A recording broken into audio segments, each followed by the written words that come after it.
I stood in my kitchen, staring at the ATM receipt that had just changed everything. "Insufficient funds," it read, mocking me with its cold, digital font. My hands trembled as I tried our joint credit card next, declined. Then our savings account, access, denied.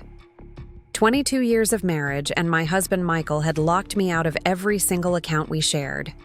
As I heard his car pulling into the driveway, a strange calm washed over me.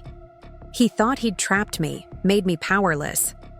But Michael had no idea about the small metal box hidden behind the loose brick in our basement wall, or the account I'd been feeding for 2 decades. He was about to learn that sometimes the person you underestimate the most is the one who's been playing the long game all along. Before we jump back in, tell us where you're tuning in from. And if this story touches you, make sure you're subscribed, because tomorrow I've saved something extra special for you. The morning had started like any other Tuesday in our Cherry Creek home. I was making breakfast when Tyler came downstairs, his backpack slung over one shoulder. At 16, he'd grown taller than Michael, but he still had that same sweet smile. That made my heart melt. Mia followed shortly after, already dressed for her dance practice, her dark hair pulled back in a perfect bun. These morning routines had been my anchor for years. Predictable, comforting, safe. "Mom, don't forget I have debate club until 6, Tyler reminded me, grabbing an apple from the counter. Mia was scrolling through her phone, probably checking the weather for her outdoor practice. Neither of them noticed the slight tremor in my hands as I poured their orange juice. They didn't know that 30 minutes earlier, I'd tried to pay for their school lunch accounts online and discovered I no longer had access to our bank accounts. Michael came down last, adjusting his tie with practiced precision. He'd been a financial consultant for 18 years, climbing the corporate ladder at Apex Financial with the same methodical determination he applied to everything in life. His salt and pepper hair was perfectly styled, his charcoal suit impeccable. To anyone looking in, we were the picture of suburban success. "Running late for the Peterson meeting," he said, not meeting my eyes as he grabbed his coffee.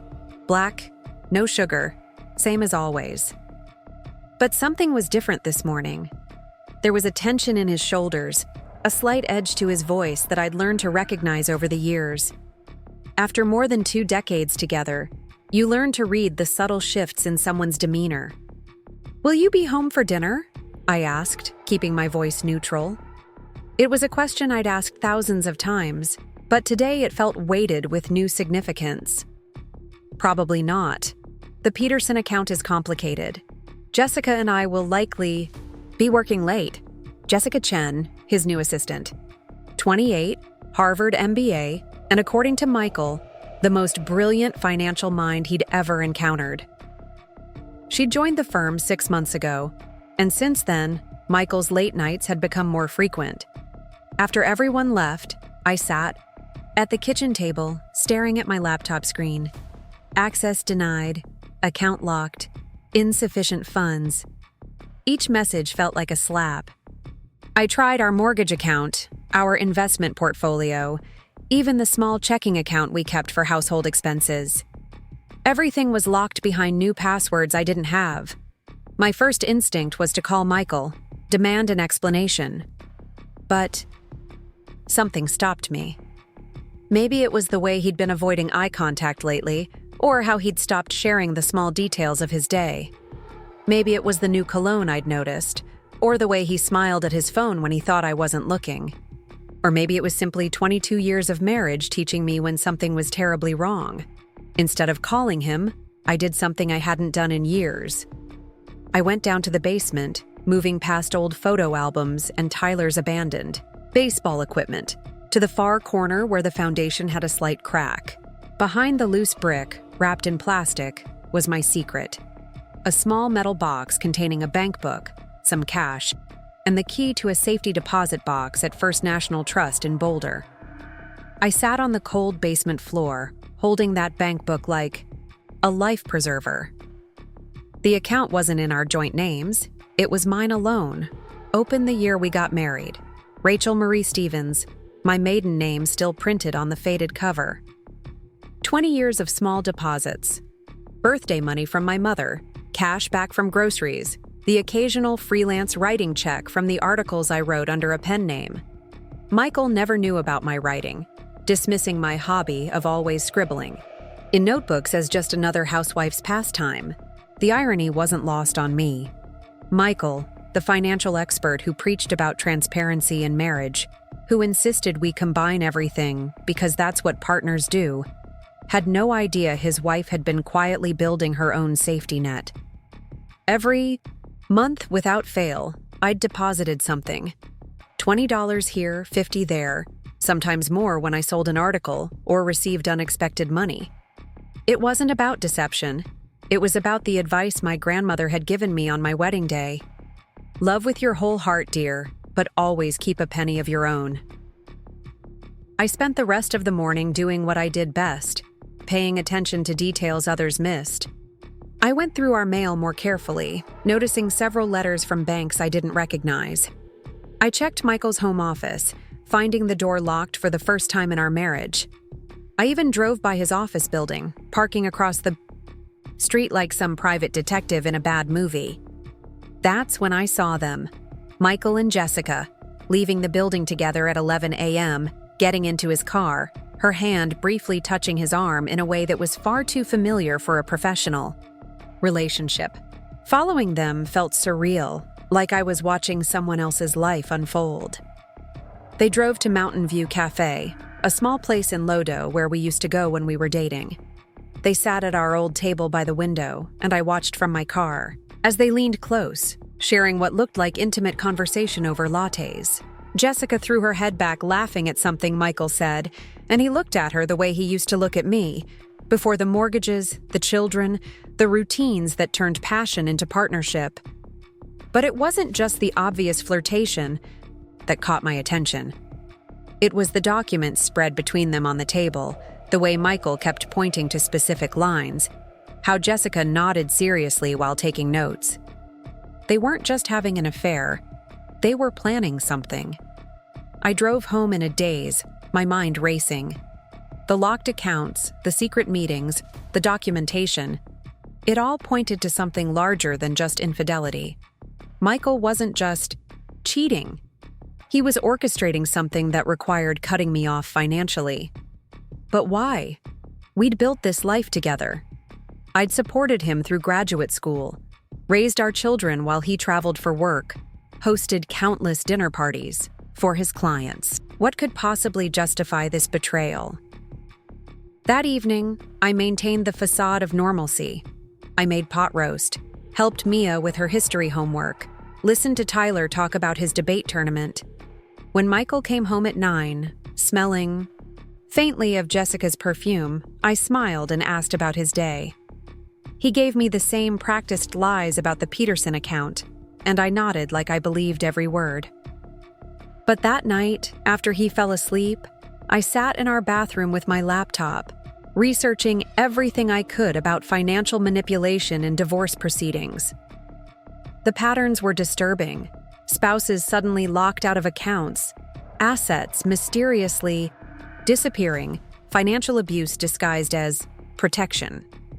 I found forum after forum of people, mostly women, who'd been blindsided by partners they'd trusted for decades. One phrase kept appearing in my research: financial infidelity often precedes legal action. The more I read, the clearer it became. Michael wasn't just having an affair, he was preparing to leave, and he was making sure I'd be left with nothing when he did. The locked accounts were just the beginning. He was likely moving assets, creating new accounts, building a case that would paint me as financially irresponsible or unnecessary to the family's financial well-being. I stayed up until 3 a.m., my notebook filled with information, phone numbers, and a growing understanding of what I was facing. By the time I finally climbed back into bed beside my sleeping husband, I had made a decision. If Michael wanted to play financial chess, he was about to discover that his opponent had been studying the board far longer than he realized. The next morning, I called in sick to the part-time library job I'd held for 5 years. Another thing Michael considered cute rather than serious employment. Instead, I drove to Boulder, to the First National Trust where my grandmother's wisdom had led me to open that account so many years ago. The teller smiled as I approached, recognizing me from my monthly visits. "The usual deposit, Mrs. Stevens?" she asked, using the name on the account. "Actually," I said, my voice steady despite my racing heart, "I need to speak with someone about my account options, and I need to access my safety deposit box." Inside that box was more than just money. There were copies of every financial document I'd managed to secretly photocopy over the years, records of Michael's business dealings that had made me uncomfortable, even evidence of some questionable tax strategies he'd employed. Preparing and narrating this story took us a lot of time, so if you are enjoying it, subscribe to our channel. It means a lot to us. Now back to the story. I'd never thought I'd need them. I'd kept them more out of intuition than intention. But now, sitting in that private room with 20 years of secrets spread before me, I realized my grandmother had been right about more than just keeping money aside. She'd taught me to trust my instincts, to pay attention to the small voice that whispered warnings in the night. As I organized the documents, my phone buzzed with a text from Susan, my sister in Portland. "Haven't heard from you this week. Everything okay?" I stared at the message, remembering how Susan had gone through her own divorce 3 years ago. She'd warned me then about the signs she'd missed, the financial manipulation that had left her struggling to rebuild.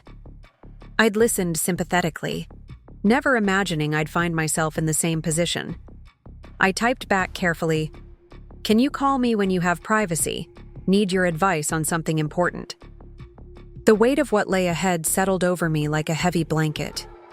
22 years of marriage, 2 children who still needed their college funds intact, a life built on what I thought was mutual trust and respect. All of it hanging by a thread. Michael was actively trying to cut. But as I looked at the bank statement showing 20 years of careful savings, now totaling more than Michael could have imagined, I felt something shift inside me. He thought he was dealing with a dependent housewife, someone who'd crumble without access to his money, his connections, his power. He didn't know about the woman who'd worked 2 jobs to put herself through college, who'd grown up watching her mother rebuild after her father left them with nothing. He didn't know about the articles I'd published under a pen name, the network of women I'd connected with through my writing, or the quiet strength that comes from always having a backup plan. Michael had made a critical error, one that would cost him dearly. He'd mistaken my contentment for complacency, my dedication to our family for dependency, my quiet nature for weakness. He was about to learn that the most dangerous opponent is the one you never see coming, the one who's been preparing for this moment without even realizing it, the one who's been paying attention while you thought she was just making dinner and folding laundry. I closed the safety deposit box, tucked the key back into my purse, and walked out of the bank with my shoulders straight and my mind clear. The shock of discovery had worn off, replaced by something harder, sharper. If Michael wanted a war, he would get one, but it wouldn't be the kind he was expecting. While he and Jessica plotted their obvious moves in coffee shops and conference rooms, I would be working in the shadows, using everything I'd learned from 22 years of being invisible to the man who was supposed to see me most clearly. The drive back to Denver felt different. The mountains looked sharper, the sky bluer, everything in crisp focus as if I'd been viewing the world through a dirty window that had suddenly been cleaned. By the time I pulled into our driveway, I had the beginnings of a plan. Michael wanted to lock me out. Fine. He was about to discover that sometimes the best way to win a game is to change it entirely, and I'd been preparing for this game my whole life. I just hadn't known it until now. The text from Michael arrived just as I was pulling into our driveway after my bank visit. "Working late again. Don't wait up." I sat in my car, engine idling, staring at those words. 6 months ago, that message would have been followed by a heart emoji, or "love you." Now it was just cold information, stripped of any warmth. I wondered if Jessica was reading over his shoulder as he typed it, perhaps already planning their evening together. I walked into our house, the house we'd bought 15 years ago when Tyler was just a baby, the house where we'd built what I thought was a life, and felt like a stranger in my own home. Every surface, every carefully chosen piece of furniture, every family photo on the wall suddenly felt like props in a play where I no longer knew my lines.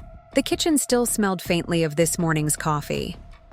Michael's favorite mug sat in the sink, a ring of dried coffee at the bottom. I picked it up, running my finger along the chip on the handle from when Mia had knocked it off the counter 3 years ago. He'd laughed then, saying imperfections gave things character. Now I wondered if he saw me the same way. Flawed, chipped, ready to be replaced. My phone rang, startling me. Susan's name flashed on the screen. "Rachel, I got your message. What's going on?" Her voice carried the concern of an older sister who'd always been able to read between my lines. I sank onto a kitchen stool, suddenly exhausted. "How did you know? With David, I mean. How did you know it was more than just growing apart?"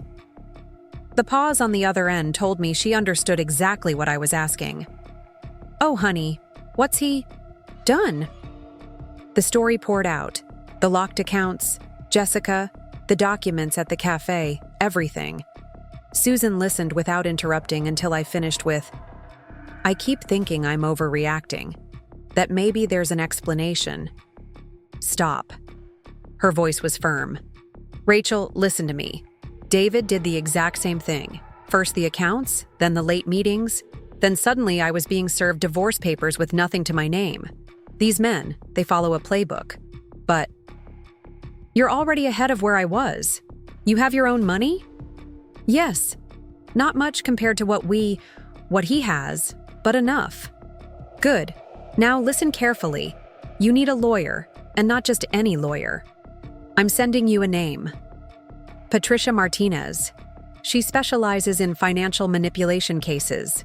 Call her today." After hanging up, I sat in the quiet house, my mind racing. The afternoon sun slanted through the kitchen windows, highlighting dust motes dancing in the air. Such a peaceful scene for such a turbulent moment.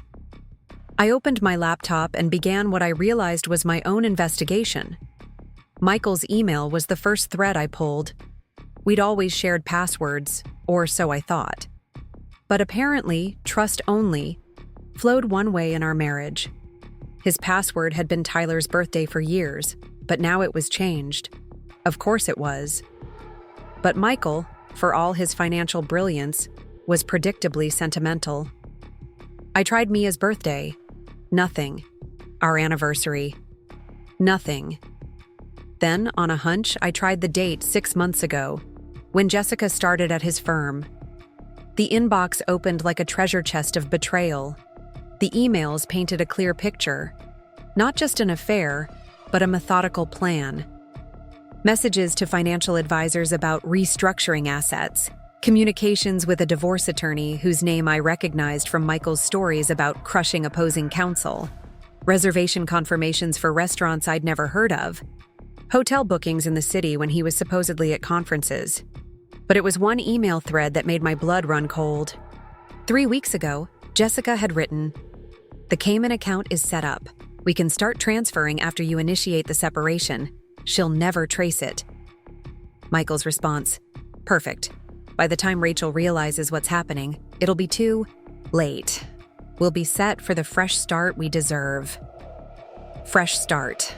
As if our 22 years together were something to be wiped clean like a whiteboard. I screenshot everything, my hands surprisingly steady. Then I saw another email that made me pause. It was to a real estate agent about a property in Aspen, the vacation home we'd always dreamed of buying. "My fiancée Jessica and I are very interested in the Mountain View property," it read. "We'd like to make an offer before it hits the market." Fiancé.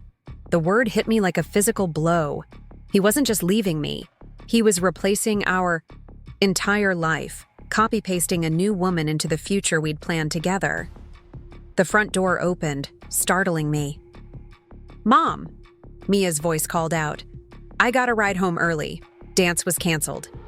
I quickly closed the laptop, my heart hammering. "In the kitchen, honey."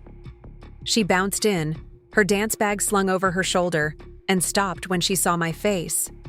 "Mom, are you okay? You look weird."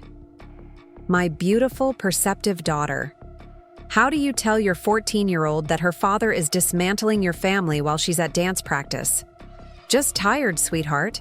How about we make cookies?" We spent the next hour baking, Mia chattering about school drama and upcoming recitals.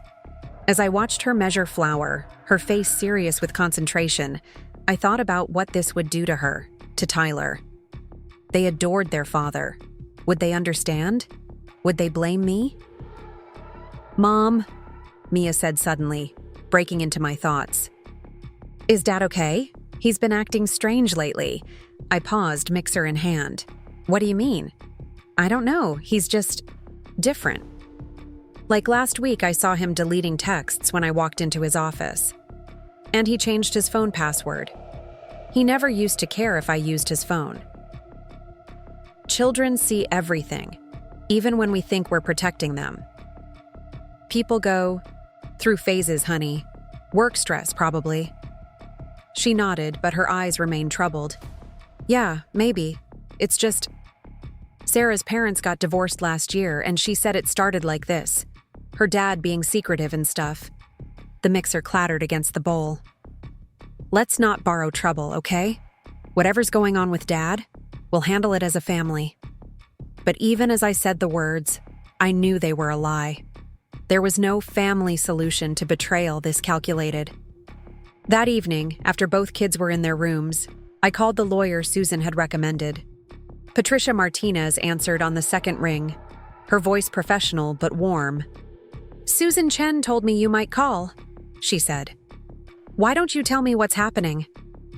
For the second time that day, I laid out the facts. This time, though, I included the emails, the Cayman account, the property in Aspen. Patricia listened, occasionally asking for clarification.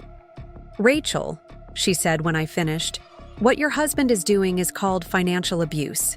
It's more common than you might think, and it's often a precursor to divorce filing. The good news is, you're catching it early. The bad news is, he's already moved significant assets. We need to act quickly.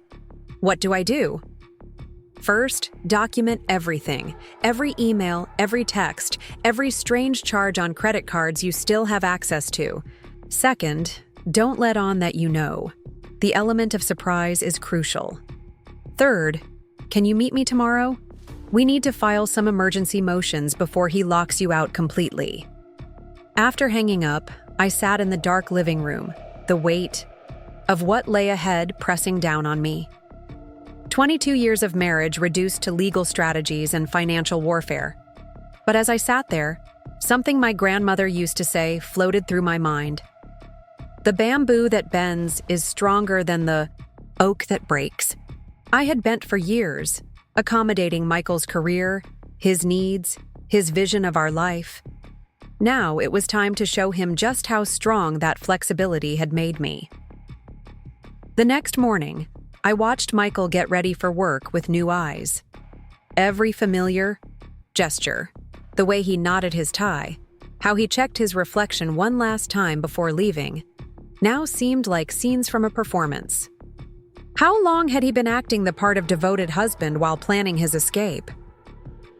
"Don't forget, Tyler has his college counselor meeting today," I reminded him, testing. He paused, briefcase in hand. "Right, of course, I'll try to make it." But I saw the flash of confusion in his eyes. He'd forgotten. Too busy planning his new life to remember the details of the one he was destroying. After he left, I drove to Patricia's office in downtown Denver. The building was all glass and steel, intimidating in its modernity.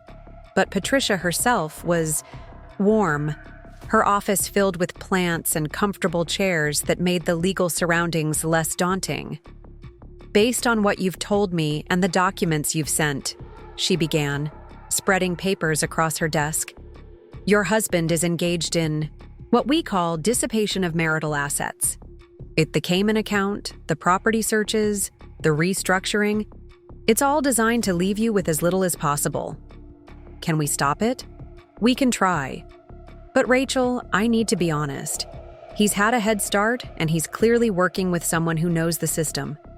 The fact that he's a financial consultant makes this more complicated. He knows exactly how to hide money legally. So, what do? Patricia leaned forward. We fight smart. First, we file for a forensic accounting of all marital assets. Second, we put a freeze on any major transactions. Third, and this is important, we start building a case for financial misconduct. Those emails about the Cayman account? That's evidence of intent to defraud. She paused, studying me. But there's something else. You mentioned you have your own account? Yes. It's not much compared to what he has, but I've been saving for 20 years. Don't minimize it. That money is yours. Premarital. Asset if you opened it before marriage, and it shows financial responsibility. It also means you're not completely dependent on him, which changes the narrative he's trying to create. We spent the next 3 hours going through strategies, filing paperwork, and discussing next steps. By the time I left, my head was spinning with legal terms and tactical plans. But underneath the overwhelm was something else, a growing sense of power. I wasn't just reacting anymore. I was taking control. The drive home took me past Michael's office building. On impulse, I pulled into the parking garage. I don't know what I expected to find, but there was his car, and next to it, a red BMW I recognized as Jessica's. It was 2 p.m. on a Wednesday, and through the garage elevator's glass walls, I could see the lobby was empty. Most people were at lunch or in meetings. I took the elevator to the 15th floor, my heart pounding. The receptionist knew me. I'd been to enough company events over the years. Mrs. Thompson? What a surprise. Is Michael expecting you? Just dropping something off?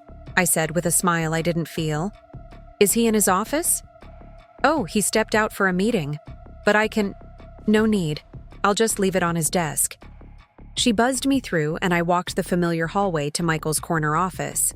The door was closed but not locked. Inside, the space was immaculate as always, except for 2 coffee cups on the desk and a silk scarf draped over his chair. Jessica's perfume lingered in the air, but it wasn't the obvious signs of their affair that caught my attention. It was the banker's box in the corner, half filled with personal items. The photo of our family that had sat on his desk for 15 years was already packed away. He wasn't just planning to leave, he was already gone in every way that mattered. I heard voices in the hallway and quickly stepped behind the door. Through the gap, I watched Michael and Jessica return, laughing about something. They didn't enter the office, just paused outside. Are you sure she doesn't suspect anything? Jessica asked. Rachel? Please. She's been the same for 20 years. Predictable. Compliant. She'll be shocked, of course, but by then the paperwork will be filed, accounts secured.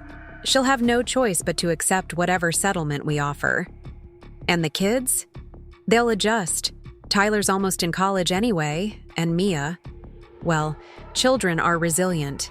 Besides, once they see how happy I am with you, they'll understand. They moved away, their voices fading. I stood frozen behind the door, my husband's casual dismissal of our children's feelings cutting deeper than his betrayal of me. Predictable. Compliant. The words echoed in my head, igniting something I hadn't felt in years. Pure. Clarifying. Rage. I slipped out of the office and back to my car, my mind working furiously. Michael thought he knew me, thought he could predict my every move. He was about to learn that the woman he'd dismissed as predictable had been playing a much longer game than he could imagine. That night, I made his favorite dinner, beef Wellington, the meal I'd cooked for our first anniversary when we were too broke to eat out. He arrived home at 8, looking surprised at the elaborate spread. "What's the occasion?" he asked, loosening his tie. "Can't a wife cook a nice meal for her husband?"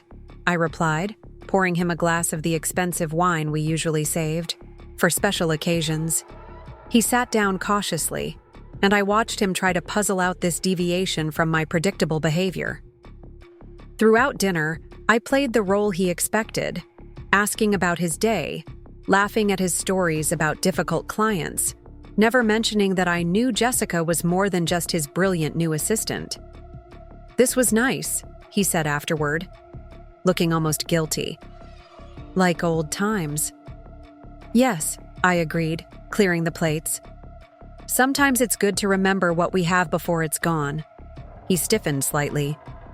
"What do you mean?" I turned from the sink, meeting his eyes directly. "Just that nothing lasts forever, Michael. We should appreciate the good things while we have them." For a moment, something flickered in his eyes. Uncertainty, maybe even fear.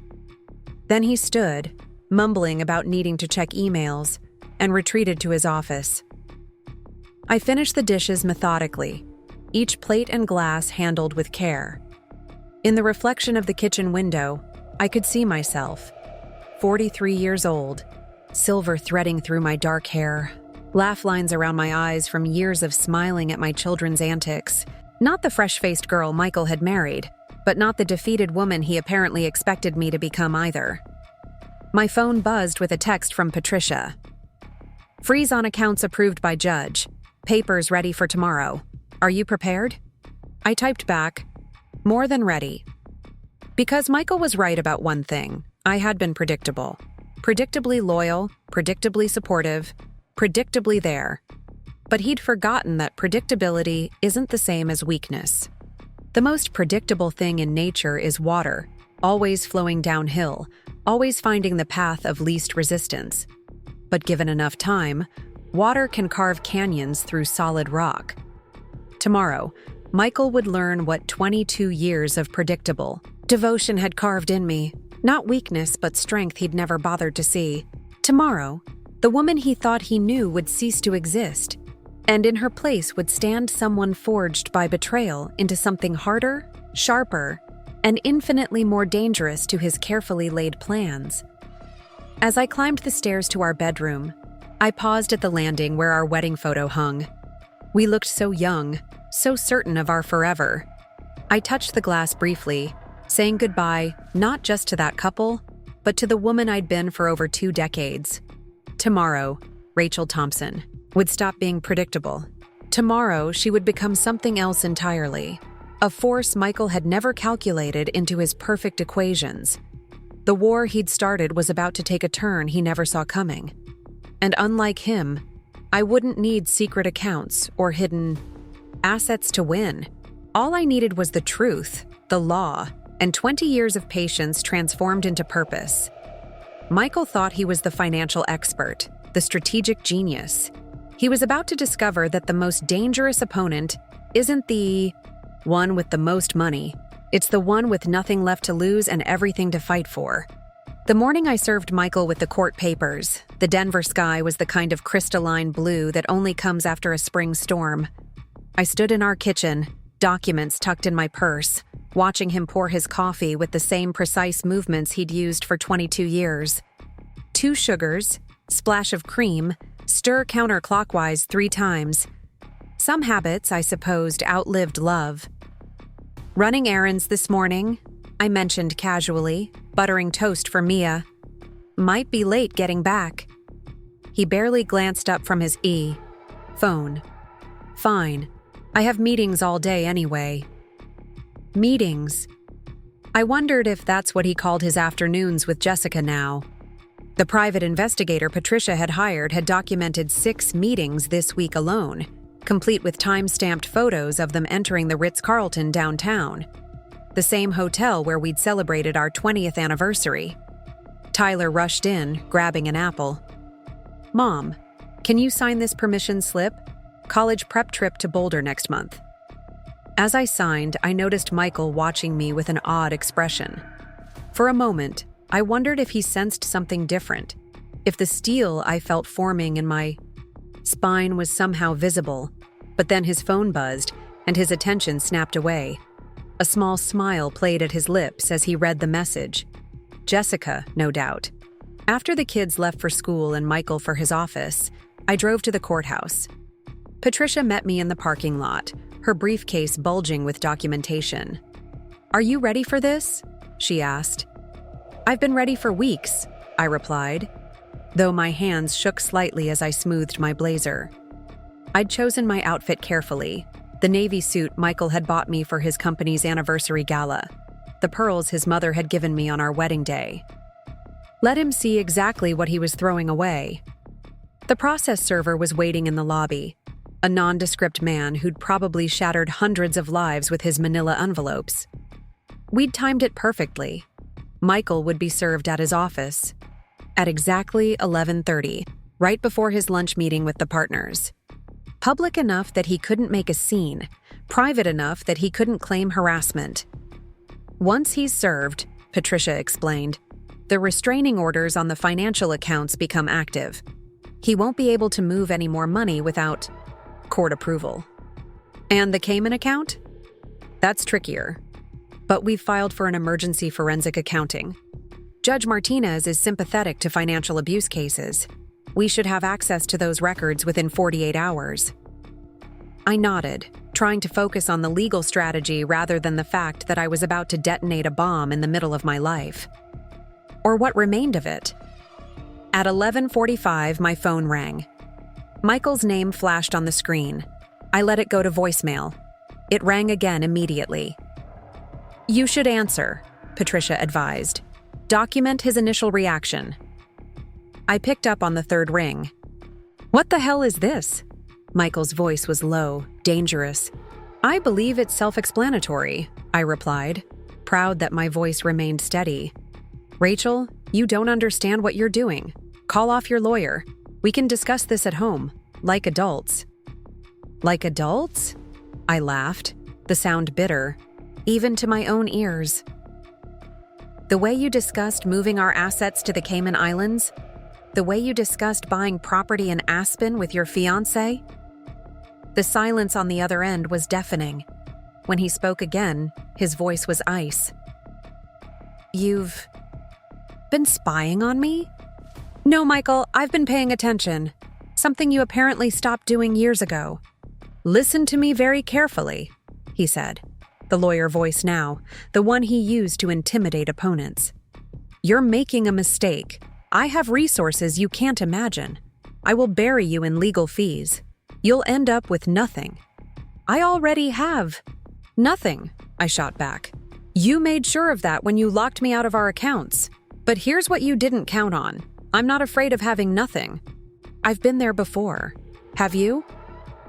I hung up before he could respond, my heart hammering against my ribs. Patricia squeezed my shoulder. "Well done. Now the real work begins." The next few hours were a blur of filings, motions, and strategic planning. By afternoon, I was back home, standing in our bedroom, staring at Michael's perfectly organized closet. 22 years of marriage reduced to legal documents and strategy sessions. I should have felt devastated. Instead, I felt oddly liberated. My phone buzzed with a text from Susan. "Heard you pulled the trigger. Proud of you. Remember, he'll try to manipulate the kids next. Be ready." She was right, of course. The kids were Michael's nuclear option. That evening, when Tyler and Mia came home, I sat them down in the living room. Their faces, so young despite their teenage bravado, nearly broke my resolve. "Your father and I are having some difficulties," I began, choosing each word carefully. "There might be some changes coming." "You're getting divorced," Tyler stated, flatly. At 16, he was old enough to read between lines. "Are we?" Mia's eyes filled with tears. "But why? Is it because Dad's been working so much?" I wanted to tell them everything. About Jessica. About the lies. About the financial manipulation. But Patricia had warned me about alienating the children from their father. The courts frowned on that, even when the father in question was systematically dismantling their college funds. Sometimes people grow apart, I said instead. But this has nothing to do with you. We both love you more than anything. Does Dad know? Tyler asked. He was notified today. Tyler nodded slowly, processing. Is that why he texted me to meet him for dinner tomorrow? Without you? Of course he had. Already working the angles, trying to control the narrative. Probably. But whatever happens, whatever you hear, remember that there are two sides to every story, and I'm always here to talk. Michael didn't come home that night, or the next. On the third day, a moving truck appeared and loaded his office, belongings, his gym equipment, and exactly half of everything in the house. The movers had a detailed list, clearly prepared in advance. He'd been planning this evacuation for months. I watched from the kitchen window as they loaded his golf clubs, the ones I'd bought him for his 40th birthday. The lead mover apologized for the inconvenience. No need, I told him. It's just stuff. But it wasn't just stuff. It was evidence of premeditation.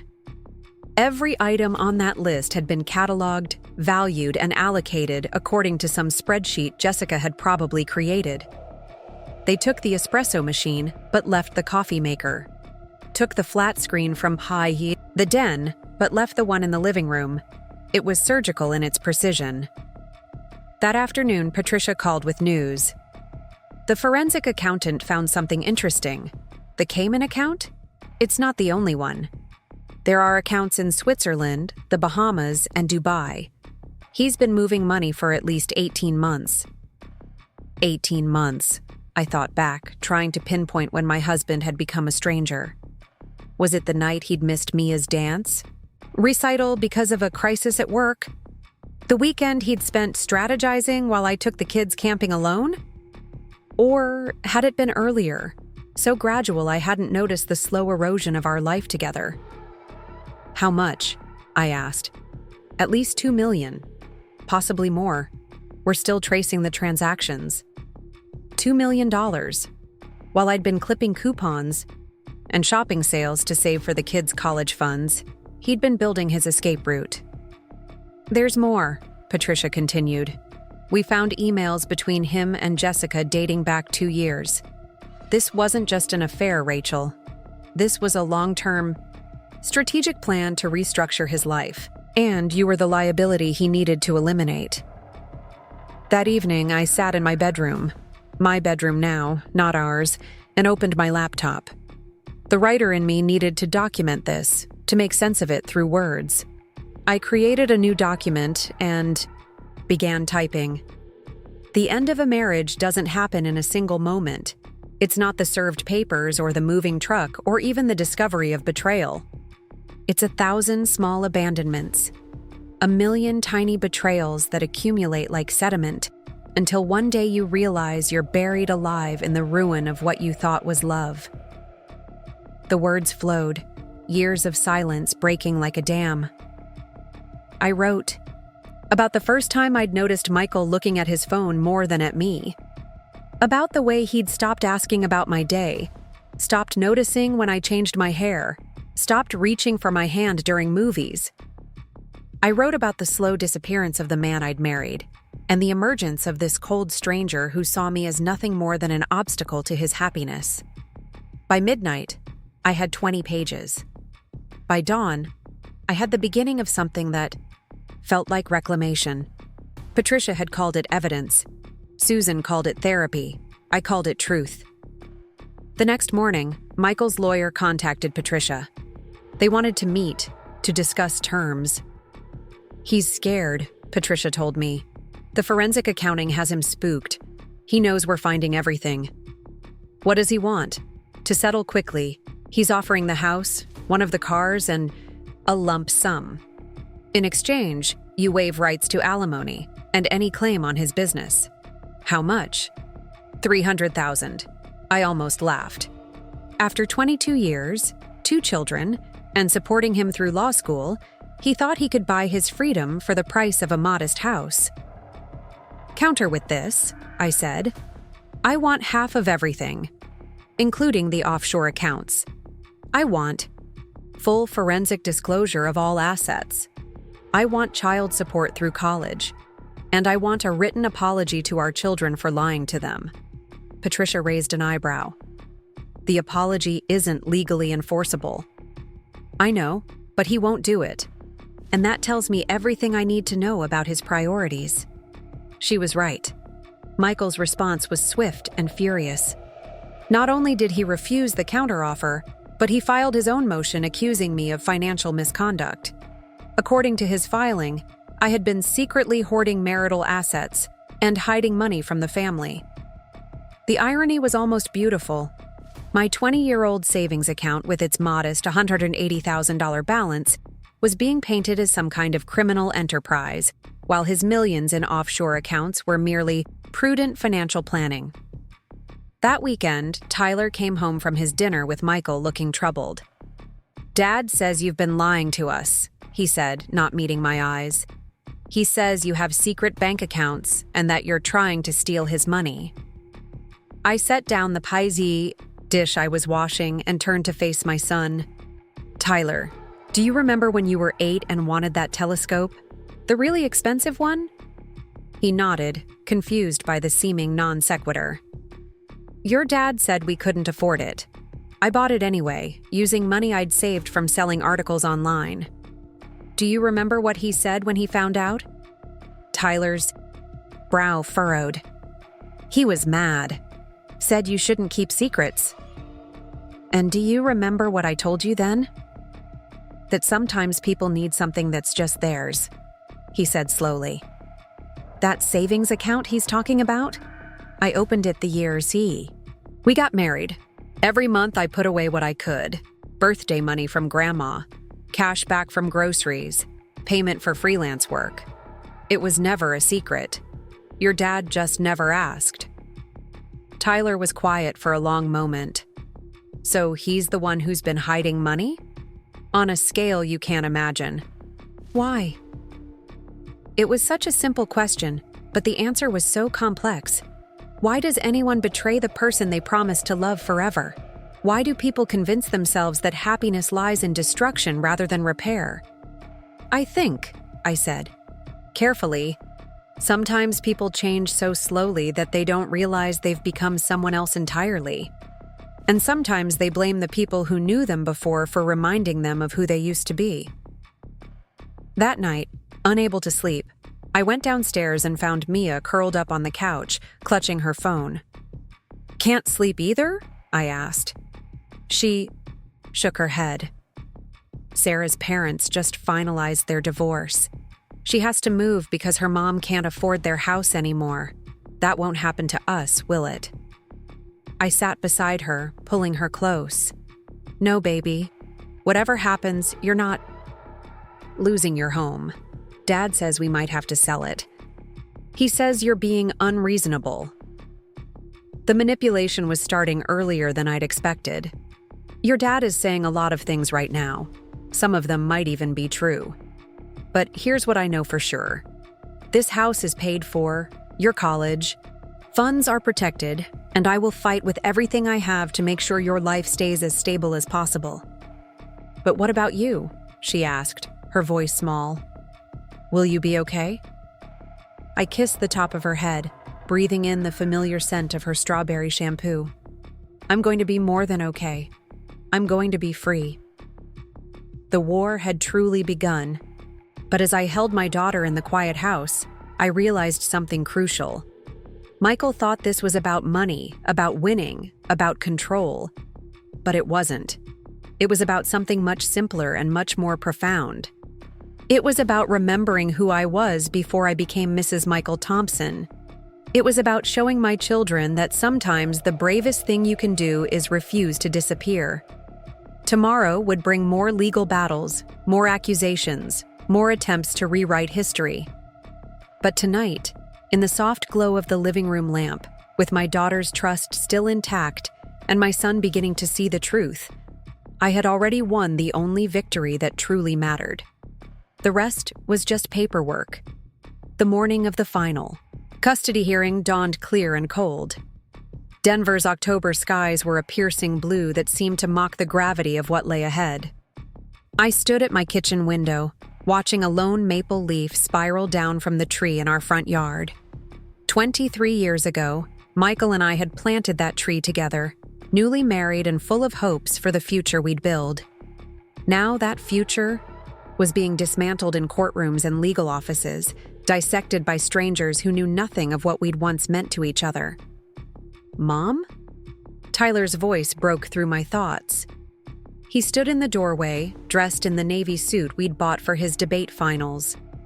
At 17, he looked so much like Michael that sometimes it caught me off guard. The same strong jaw, the same thoughtful eyes.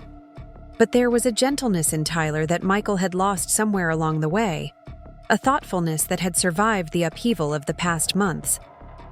"You're up early," I said, pouring him a cup of coffee. When had he gotten old enough for coffee? When had he grown so tall that I had to look up to meet his eyes? "Couldn't sleep." He took the mug, clutching it with both hands like he used to, hold his hot chocolate as a child. "I keep thinking about what Dad said yesterday. Michael had taken the kids to dinner the night before, a last-minute arrangement that Patricia had advised me to allow, despite my misgivings. Never give him ammunition to claim you're interfering with their relationship, she'd warned. "What did he say?" I asked, trying to keep my voice neutral. Tyler stared into his coffee. "He said that after today, everything will change. That if things don't go his way, he might have to move away from Denver. He said his career is under attack and that you're..." He hesitated. "I'm what?" "That you're using the divorce to destroy him professionally. That you could stop it if you wanted to."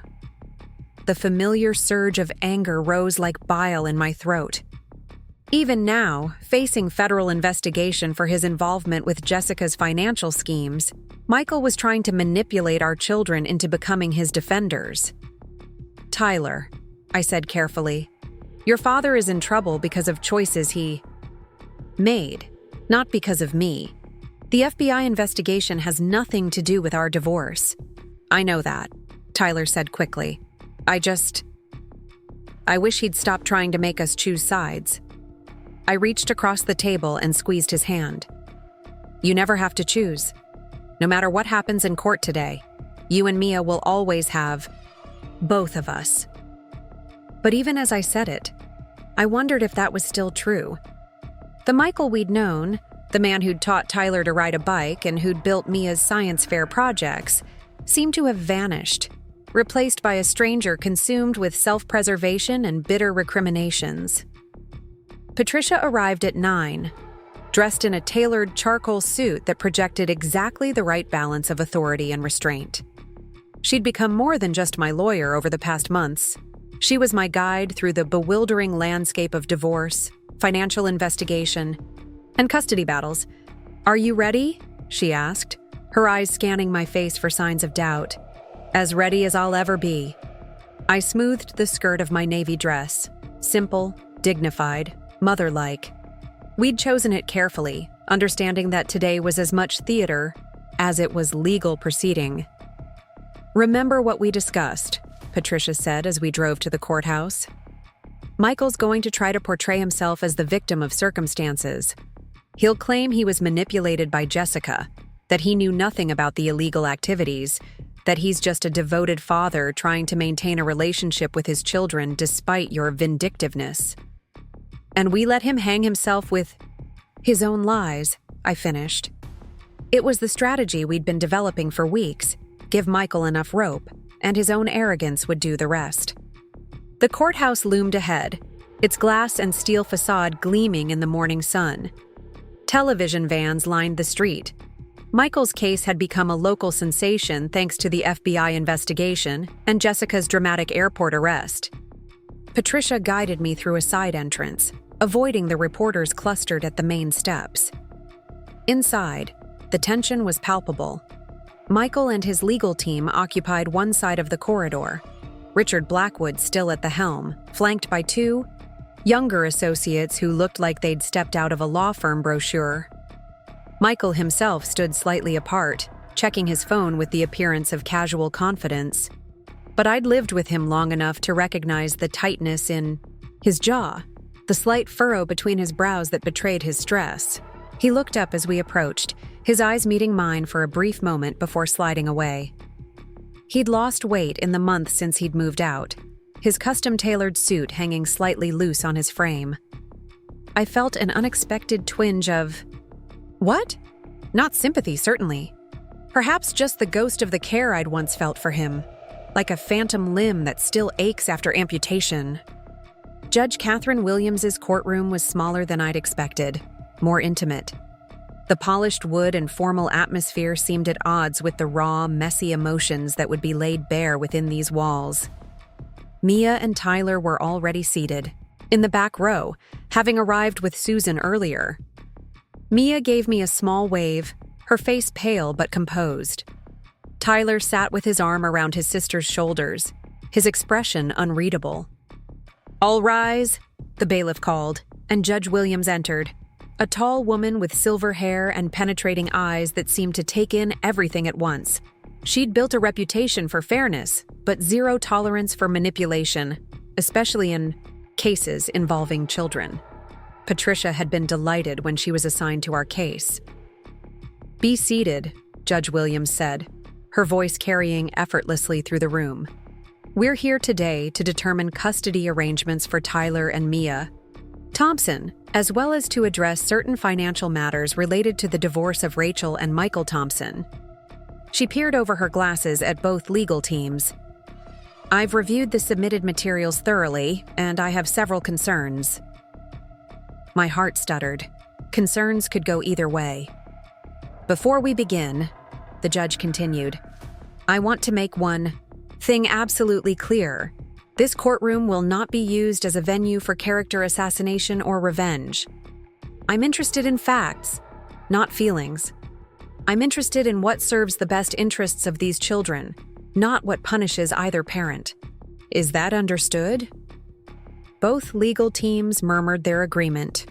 Richard Blackwood rose first, buttoning his suit jacket with practiced precision. "Your Honor, my client acknowledges that this has been a difficult time for his family. Recent events have cast unfair suspicion on his professional activities, but those matters are separate from the issue before this court today, the future of two teenagers who need their father." He paced slowly before the bench, his voice modulating into the smooth, persuasive tone that had likely won him countless cases. "Michael Thompson is a dedicated father who has been systematically alienated from his children by his estranged wife's vindictive actions. Mrs. Thompson has not only withheld financial information during their marriage by maintaining secret accounts, but she has actively worked to damage Mr. Thompson's relationship with his children by implying his involvement in matters that are still under investigation and far from proven." I kept my face carefully blank, though inside I was seething. My secret account versus his offshore millions? It was like comparing a paper cut to a gunshot wound. "Furthermore," Blackwood continued, "Mrs. Thompson has demonstrated financial irresponsibility that makes her ill-suited to be the primary decision-maker for these children's futures. While my client built a successful career to provide for his family, Mrs. Thompson pursued writing hobbies that contributed negligibly to the family income. Tyler will be applying to colleges next year. His academic future should be guided by the parent who understands financial planning." Patricia squeezed my knee under the table, our signal to stay calm. We'd anticipated this line of attack. Michael was trying to reframe the narrative.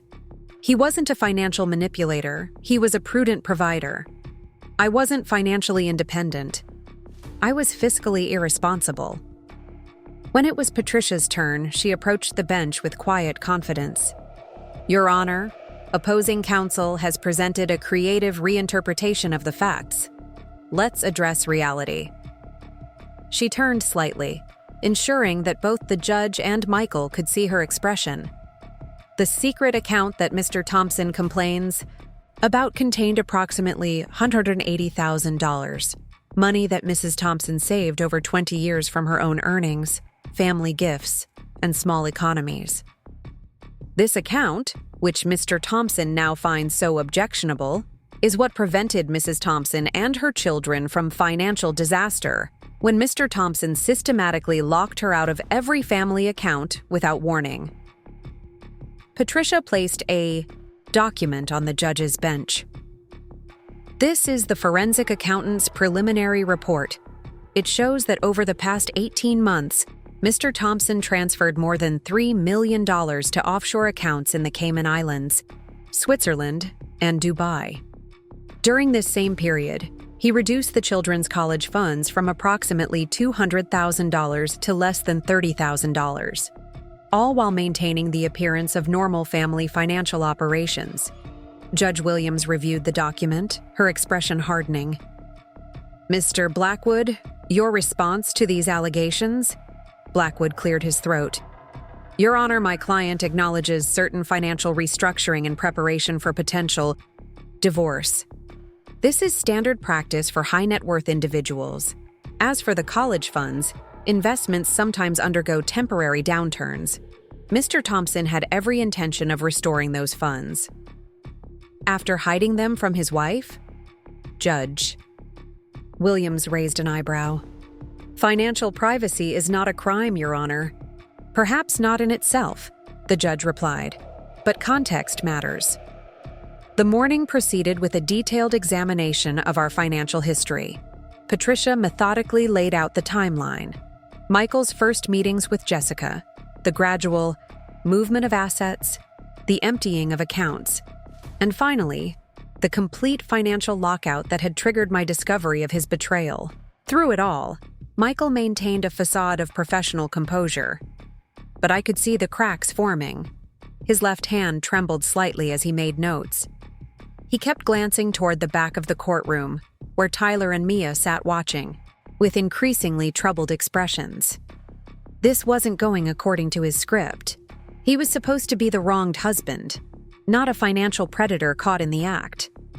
After a brief recess, Judge Williams announced her intention to speak with Tyler and Mia privately. "I'd like to hear directly from the children," she said, without either parent or their attorneys present. As they followed the judge to her chambers, I caught Tyler's eye. He gave me a slight nod, a small gesture of reassurance that made my throat tighten with sudden emotion.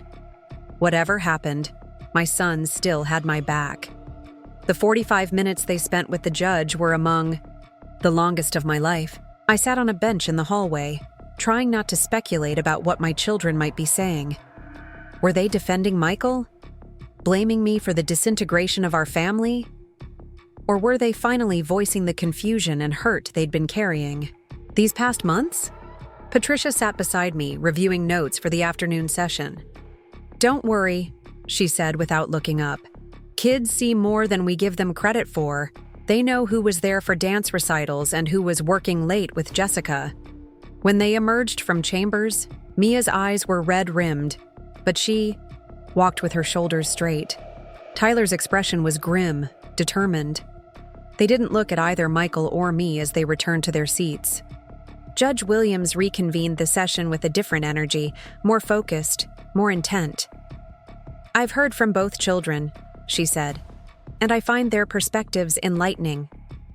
We'll now turn to the matter of Mr. Thompson's recent professional situation, as it directly impacts his ability to provide financially for these children."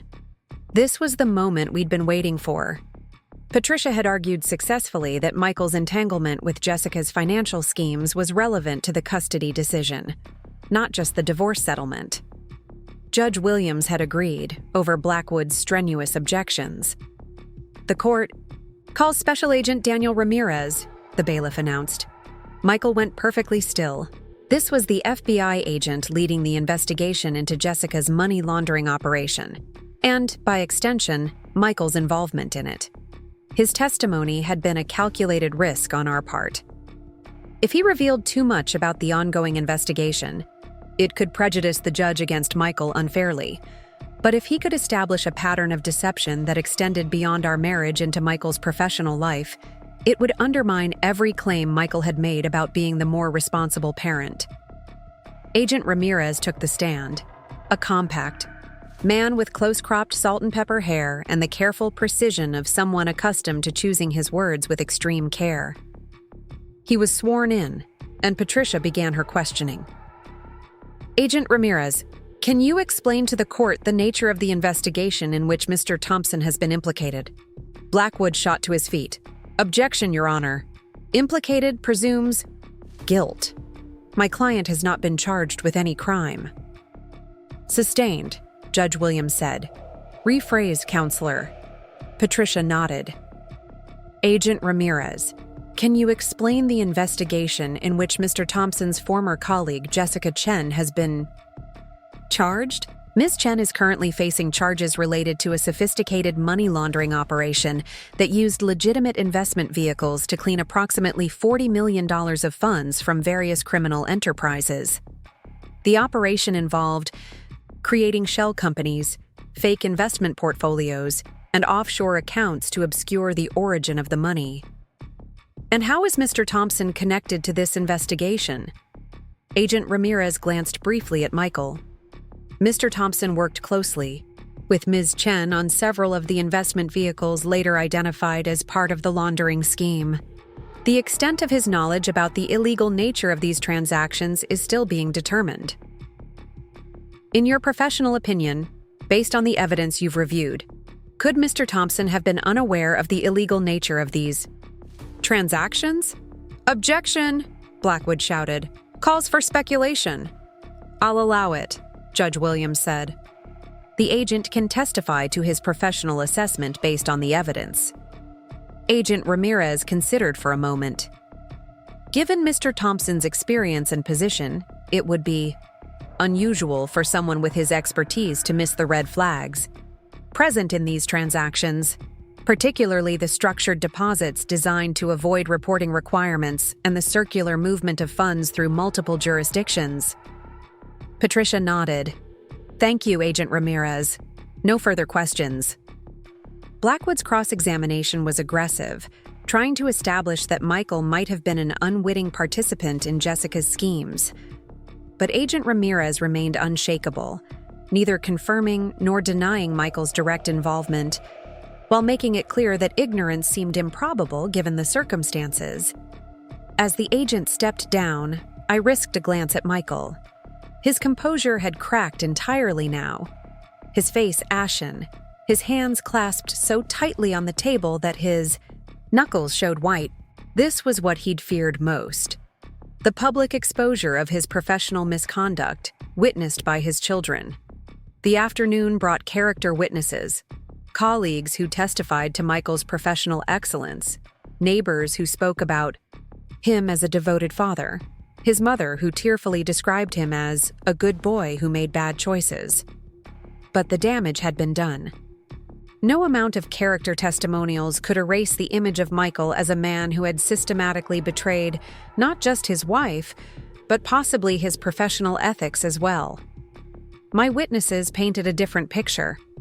Mia's dance teacher described how I'd covered unpaid lessons from my personal savings. Tyler's guidance counselor testified about his academic progress despite the family turmoil. Susan spoke about how I'd maintained stability for the children while fighting to understand what was happening to our family finances. By late afternoon, Judge Williams called a final recess before delivering her decision. The corridor outside, the courtroom buzzed with hushed conversations. Michael stood with his legal team in one corner, their expressions grave. Tyler and Mia sat on a bench near the water fountain, deliberately positioned halfway between their parents, neutral territory. In the war zone our family had become, I approached them cautiously. Are you both doing okay? Mia nodded, looking exhausted. I just want it to be over. It almost is, I promised, resisting the urge to smooth her hair as I had when she was little.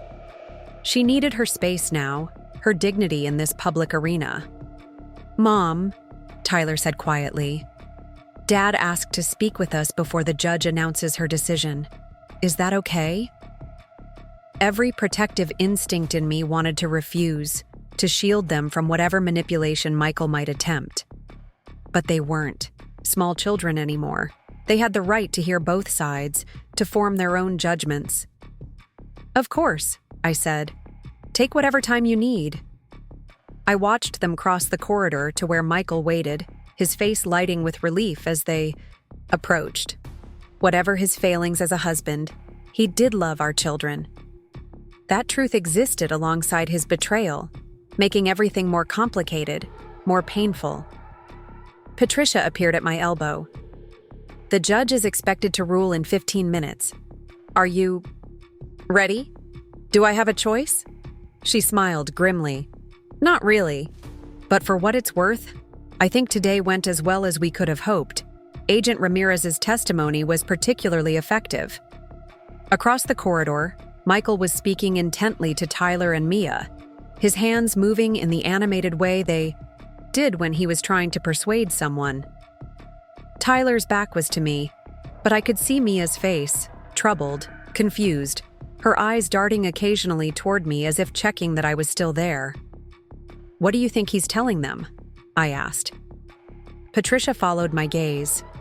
"Probably that he's the victim in all this, that the FBI is on a witch hunt, that his career is being destroyed by overzealous investigators and a vindictive ex-wife. And if they believe him? They're smart kids, Rachel. They've seen enough to know that actions have consequences." She squeezed my arm reassuringly. "Besides, what matters today is what the judge believes, not what Michael tells them in a last-ditch effort to save face." The bailiff appeared at the courtroom door. "Judge Williams will deliver her ruling in 5 minutes. All parties should return to the courtroom." Inside, the atmosphere was tense, expectant. Michael and his team took their places, his face now composed into a mask of dignified concern. Tyler and Mia slipped into their seats in the back row, their expressions unreadable. Susan put an arm around Mia, whispering something that made my daughter nod slightly. "All rise," the bailiff called, and Judge Williams returned to the bench. "Be seated," she said, arranging papers before her. "I've reviewed all testimony and evidence in this matter, and I'm prepared to deliver my ruling on custody and temporary financial arrangements pending full resolution of the divorce proceedings." She looked directly at Michael and me. "First, let me say that despite the difficulties you two are experiencing as a couple, it's clear that both of you love your children. That said, love is not the only factor in determining custody arrangements. Stability, honesty, and the ability to prioritize children's needs over personal grievances are equally important." Judge Williams picked up a document.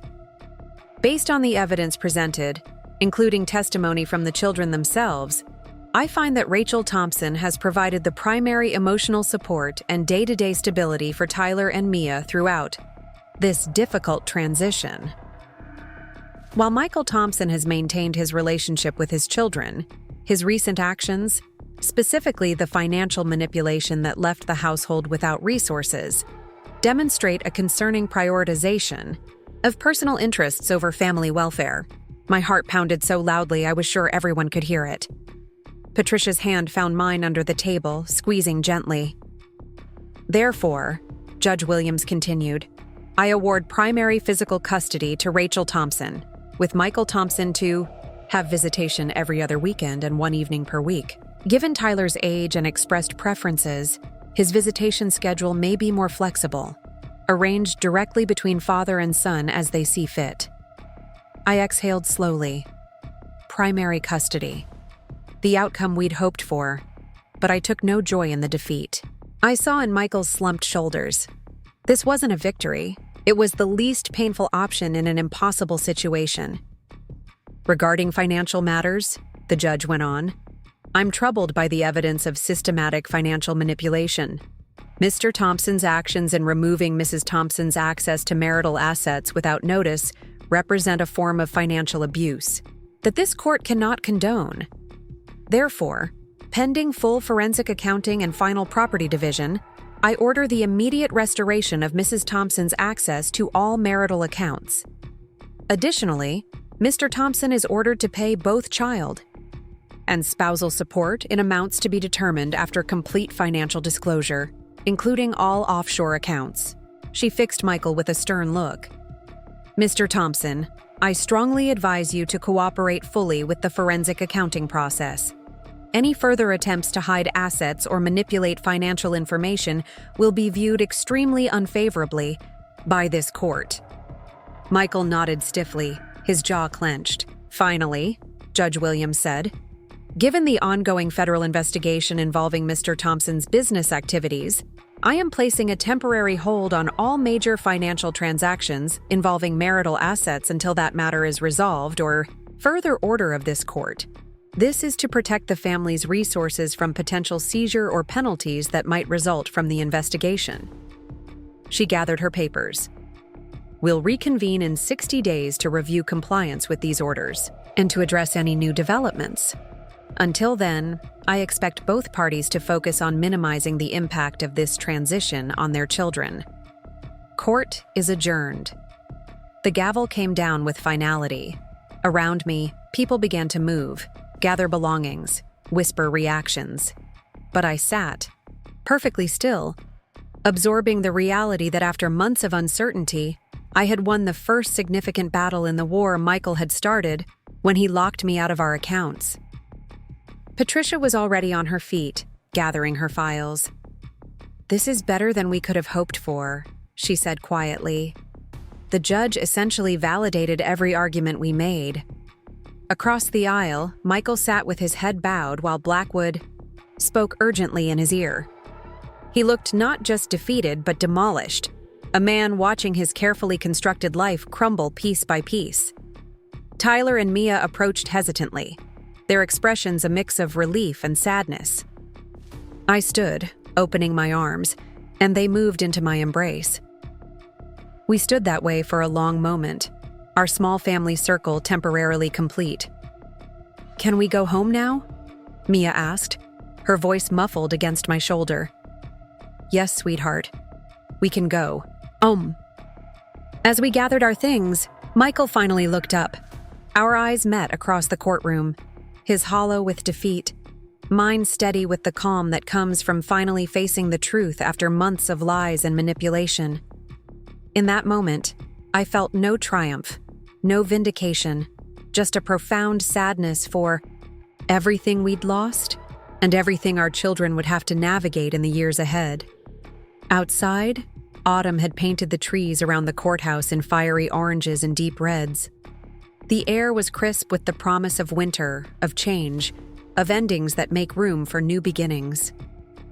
Tyler walked ahead with Susan, his arm protectively around Mia's shoulders.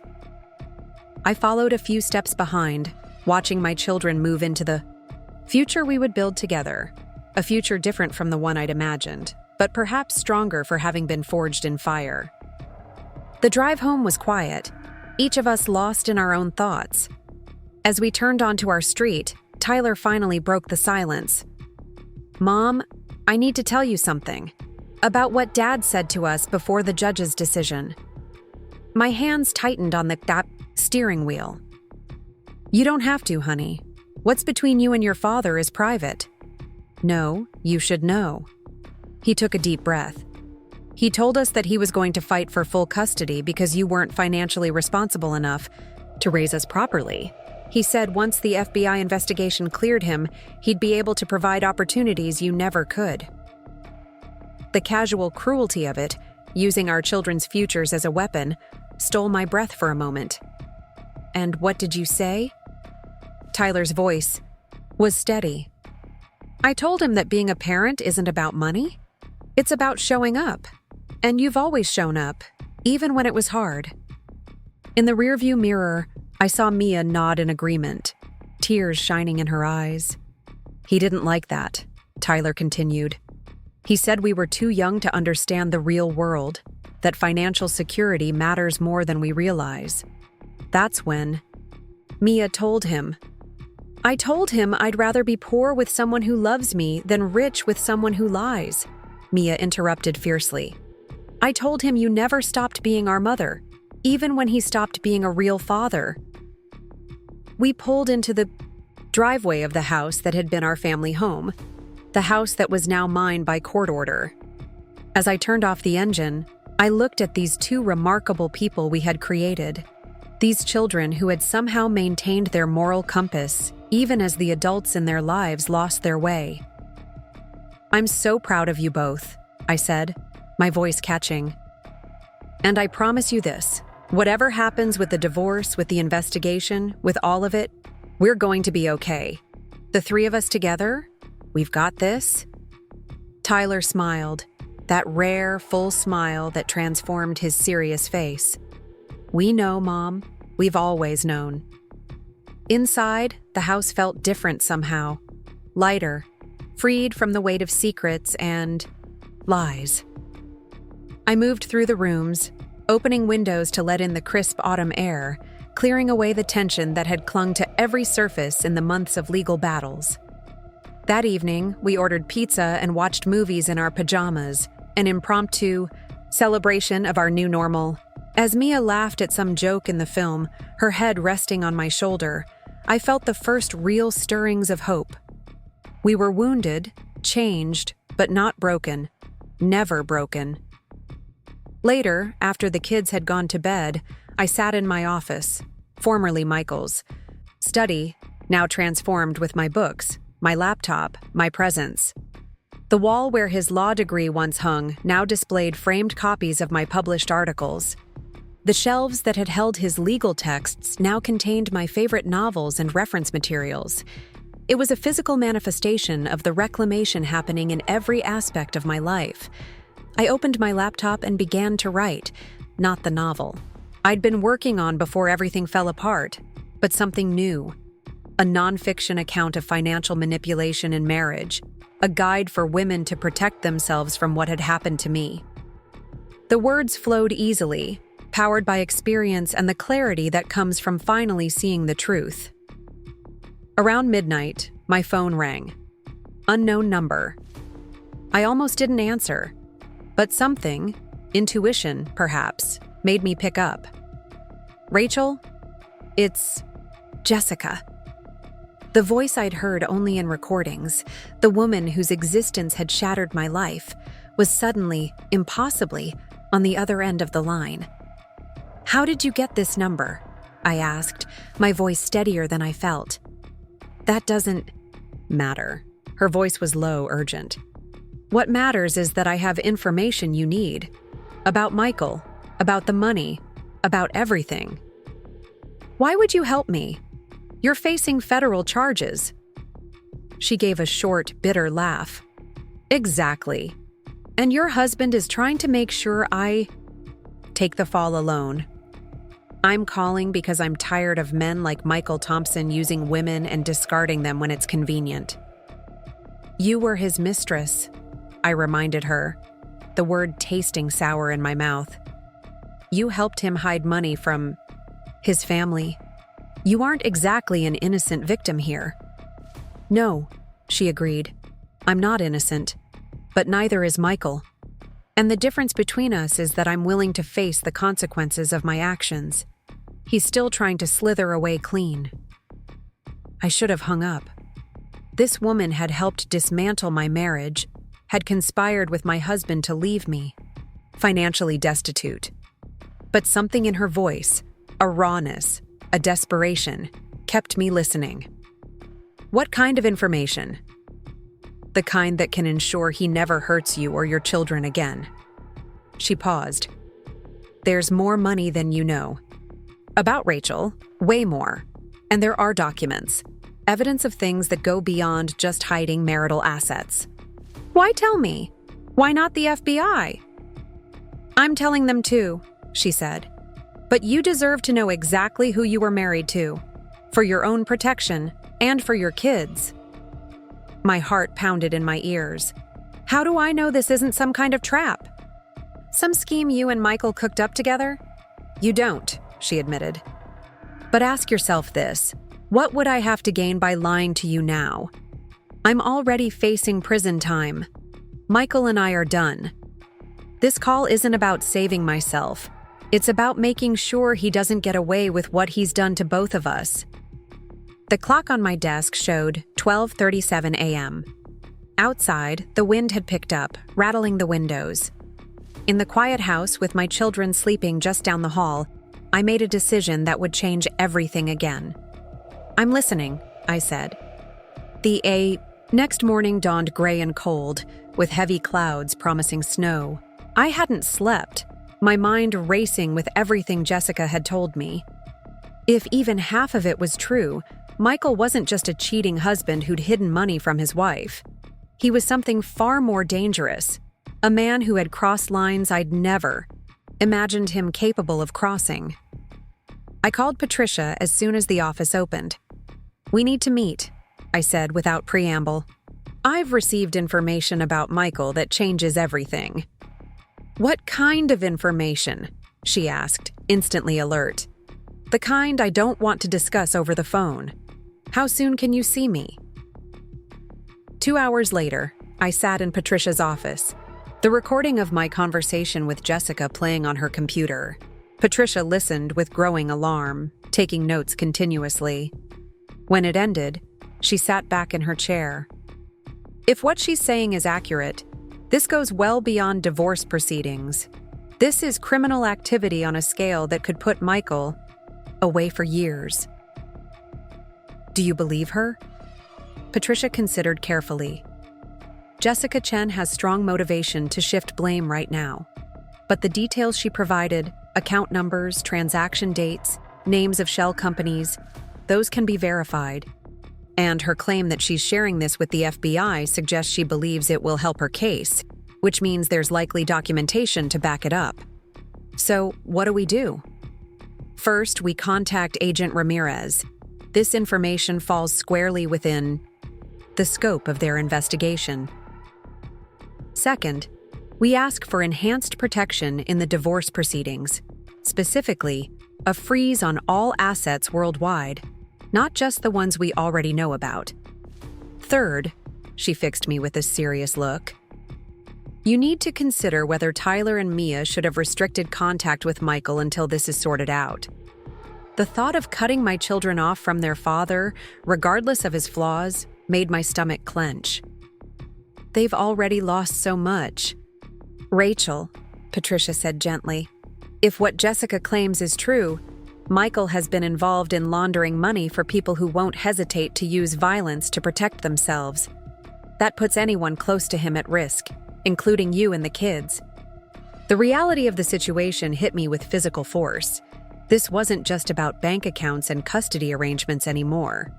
It was about safety, about protecting my children from dangers I hadn't even considered. "Make the call," I said quietly. Agent Ramirez arrived at Patricia's office within the hour, a sign of how seriously he took Jessica's information. He listened to the recording without comment, his expression giving nothing away.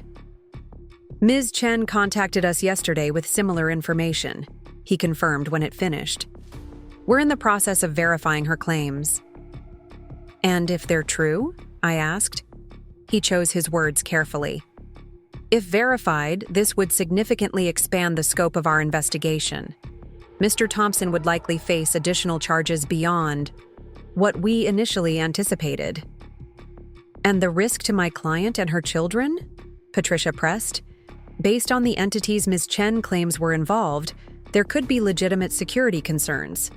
I'd recommend standard precautions, changing routines, being aware of surroundings, reporting any unusual activity immediately."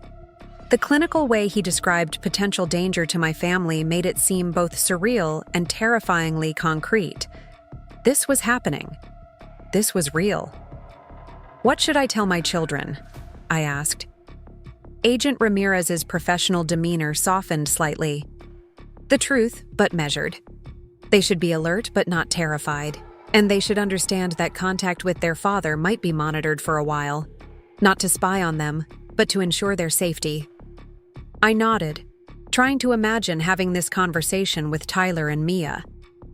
"How do you tell your children that the man who read them bedtime stories might be involved with dangerous criminals? That the father they loved could have put them all at risk?" As Agent Ramirez was leaving, he paused at the door. "Mrs. Thompson, for what it's worth, I've investigated financial crimes for 15 years. The perpetrators usually fall into two categories: those who got in over their heads, and those who knew exactly what they were doing, but thought they were too smart to get caught. Based on what I've seen so far, your husband falls firmly in the second category. After he left, Patricia turned to me with renewed determination. We need to move quickly. I'll file for emergency modifications to the custody arrangement and additional financial protections. You should consider temporary relocation, somewhere less predictable than your home. Leave our house? The thought of uprooting Tyler and Mia again, just when they were starting to regain some stability, was painful. They've already been through so much. I know, Patricia said sympathetically, but think of it as a brief precaution while we sort this out. A few weeks at most. I thought of our house, the maple tree in the front yard, the kitchen where we'd made Sunday pancakes for years, the growth marks on the doorframe tracking Tyler and Mia's childhood inches. It wasn't just a building, it was the physical container of our family history. But Patricia was right. Safety had to come first. We can stay with Susan, I decided. She has the space and the kids love their aunt. Patricia nodded approvingly. Perfect. Her condo building has security, and it's across town from your usual haunts. Pack tonight, don't tell anyone but immediate family where you're going, and limit social media use until we know more. As I drove home, snow began to fall. Fat, lazy flakes that melted on the windshield before the wipers could clear them. The familiar streets of our neighborhood looked different somehow, shadowed, with new awareness of potential threats. I found myself checking the rearview mirror more often, noting unfamiliar cars, feeling exposed in ways I never had before. At home, I tried to maintain a semblance of normalcy as I prepared dinner, but my mind kept returning to Jessica's revelations. The pasta sauce bubbled on the stove, filling the kitchen with the comforting aroma of garlic and basil, the same recipe my mother had taught me when I was Mia's age. These ordinary routines had anchored me through the chaos of the past months, but now even they felt precarious, temporary. Tyler came into the kitchen, drawn by the smell of food. "Need help?" he asked, already reaching for plates. "Thanks, sweetheart." I watched him set the table with the easy efficiency of someone who'd been doing it for years. When had my son grown so capable, so steady? "Could you call your sister? Dinner's almost ready." As the three of us sat around the kitchen table, the space at the head conspicuously empty where Michael used to sit, I tried to find the right words. "I need to talk to you both about something important," I began, setting down my fork. "There've been some new developments with your dad's legal situation." Mia looked up sharply. "Is he going to jail?" The directness of the question caught me off guard. "We don't know yet, honey, but there's a possibility that the investigation is uncovering some complicated things." "Like what?" Tyler's voice was calm, but I could see the tension in his shoulders. I took a deep breath. "Like connections to people who might not be very nice." It was a gross understatement, but I couldn't bring myself to say dangerous criminals at our dinner table.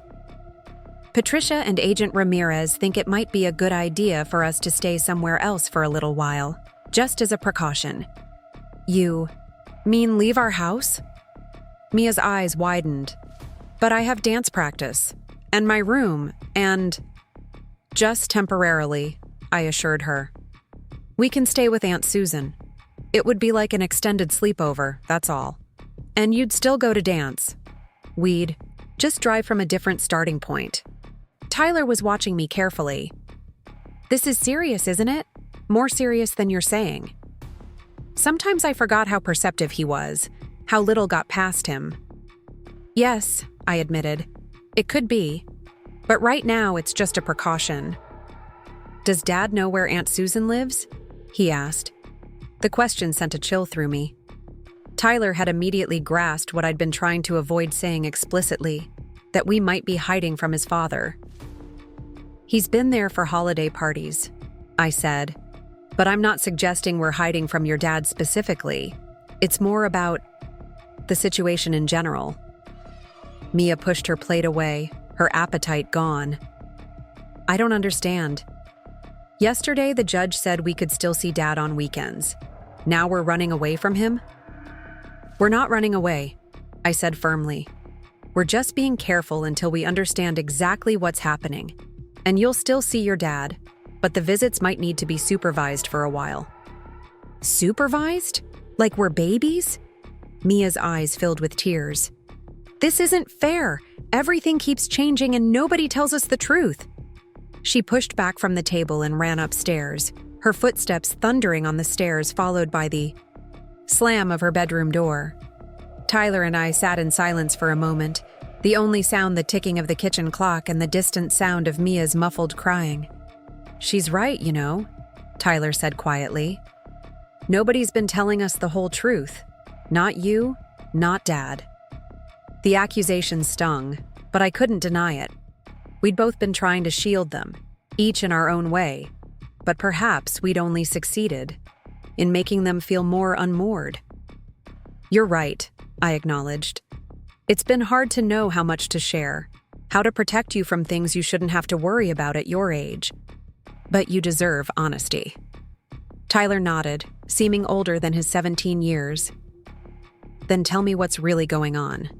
Not the watered-down version. The truth. I studied my son's face, so like Michael's in structure, yet so different in expression. Where Michael's features had always been carefully controlled, revealing only what he wanted others to see, Tyler's were open, direct, unflinching. He wanted the truth, and he could handle it. Jessica called me last night, I began. She says your dad was involved in some very serious financial wrongdoing, beyond just hiding money from our family, the kind of thing that could lead to criminal charges. Money laundering? Tyler asked quietly. I nodded, unsurprised that he understood the concept. Yes, and possibly for some dangerous people. People who wouldn't hesitate to use intimidation if they felt threatened. And that's why we need to go to Aunt Susan's. Yes, just until the FBI can verify Jessica's claims and take appropriate action. Tyler was quiet for a long moment, processing. Then he stood up. I'll go talk to Mia. She'll take it better from me. As he headed upstairs, I marveled at his composure, his maturity. The strange silver lining of this whole ordeal was watching my children rise to challenges I'd never wished on them, revealing strengths I hadn't known they possessed. I began clearing the dishes, the familiar ritual of washing and drying helping to calm my racing thoughts. Outside, the snow was falling more heavily now, blanketing our yard in pristine white. By morning, it would cover everything. The children's old swing set, the garden beds where spring bulbs slept beneath the soil, the path Michael had laid brick by brick one summer weekend years ago. It was oddly fitting, this clean slate of snow transforming the familiar landscape into something new, untouched.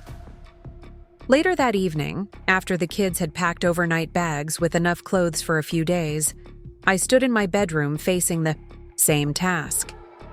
What do you take when you don't know how long you'll be gone? What objects represent the essence of your life, the non-negotiable fragments of identity? I moved methodically through the practical items, clothes, toiletries, medications. Then came the harder choices. The photo album from before the digital age, irreplaceable prints of Tyler and Mia as babies. My grandmother's pearl earrings, the external hard drive containing 20 years of writing, published and unpublished, the children's baby books and first drawings. As I placed these treasures in a separate bag, I realized I was packing as if we might never return, a thought that sent a wave of anger through me. This was our home. Michael had already taken so much. He wouldn't take this too. My phone buzzed with a text from Susan. Already here, guest rooms prepped, security notified, of expected visitors. Bottle of wine breathing. Come when you're ready. I smiled at my sister's characteristic blend of efficiency and warmth. Susan had navigated her own divorce 3 years earlier with a grace I was still striving to emulate. She'd rebuilt her life piece by careful piece, never losing her optimism, despite the betrayal that had shattered her 20-year marriage. If she could do it, so could I. "Leaving in 30, I texted back. "Kids insist on bringing chess set and dance gear. Priorities." "Of course," she replied. "Wouldn't be them otherwise." I did one final sweep of the house, checking windows and doors, adjusting thermostats, the familiar rituals of departure. In my office, I paused before the bulletin board where I'd pinned the outline of my book, the nonfiction guide to financial self-protection that had grown out of my own experience.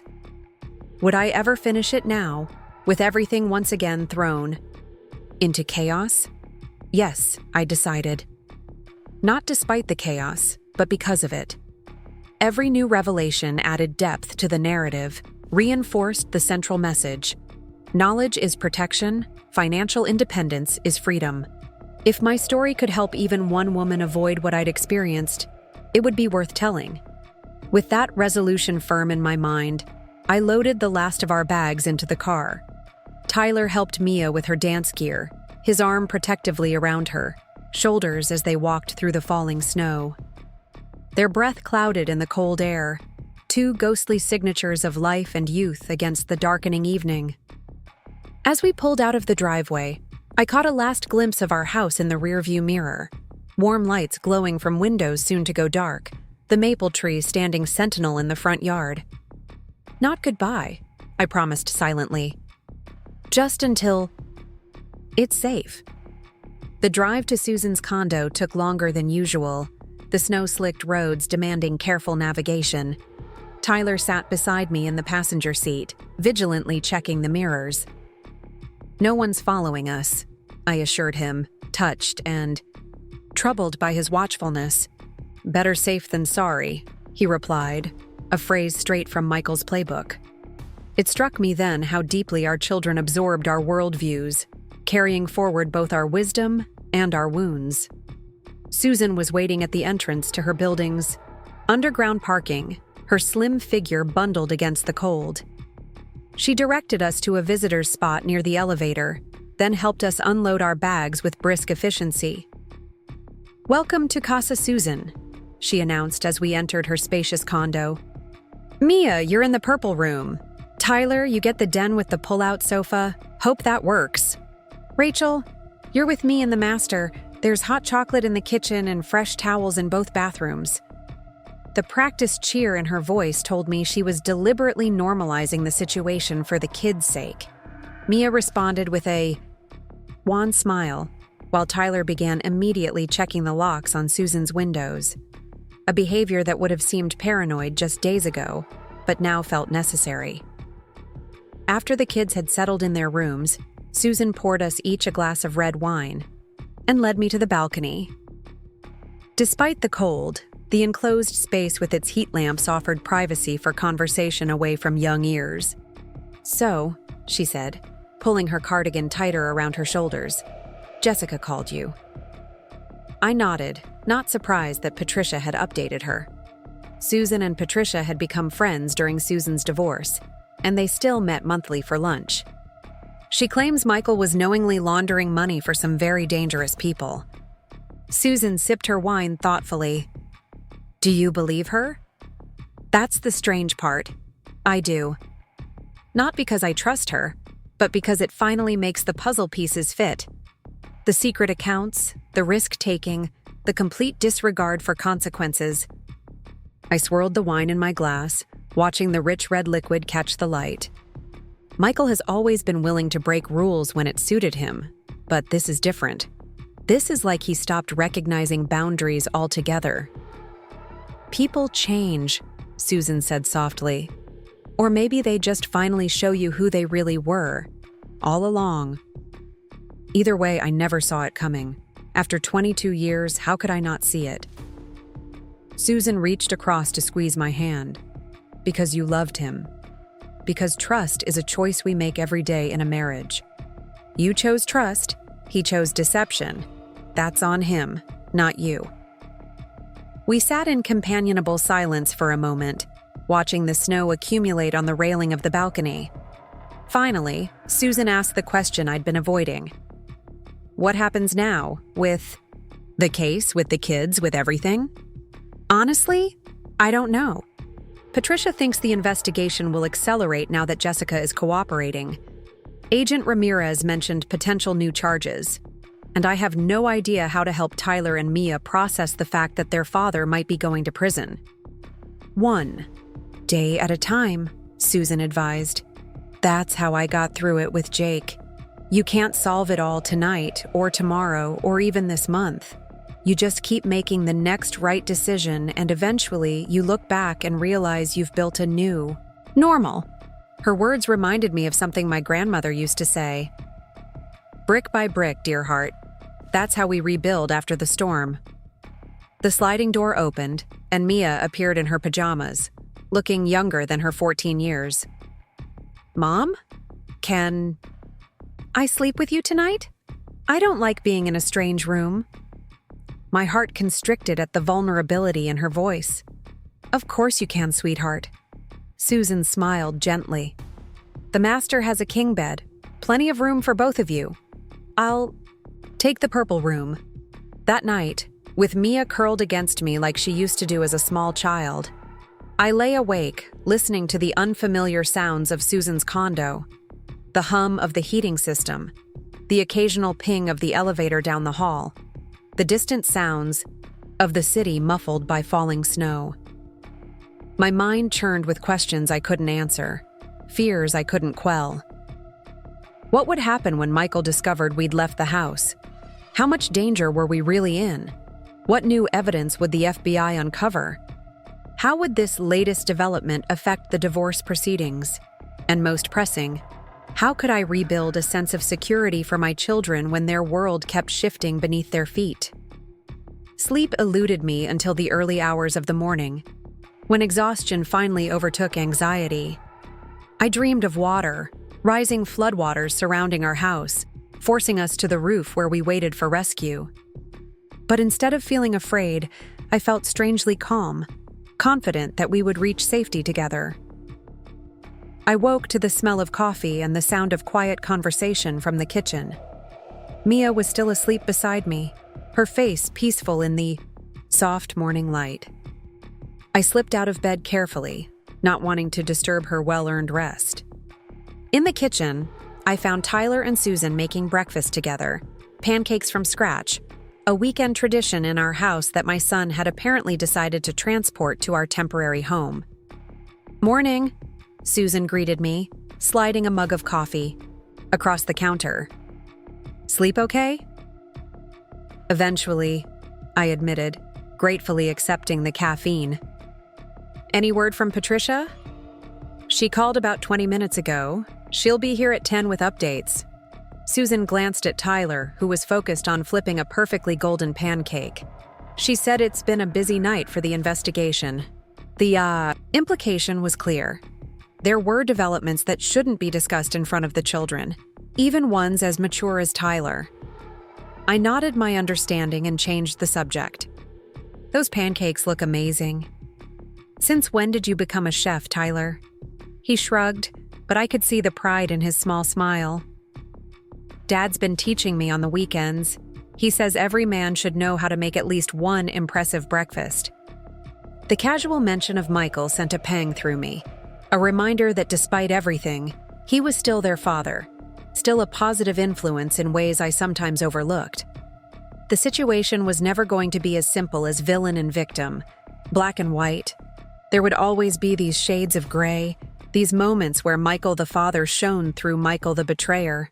At 10 precisely, Patricia arrived, her professional demeanor firmly in place despite it being Saturday. She greeted the kids warmly, but quickly suggested they might want to explore Susan's game room while the adults talked. Actually, Tyler said, standing his ground, I'd like to stay. Whatever's happening affects us too. Mia nodded in agreement, moving to stand beside her brother. Patricia looked to me for guidance. I considered the request, weighing the need to protect them against their right to information that would impact their lives. They can stay, I decided.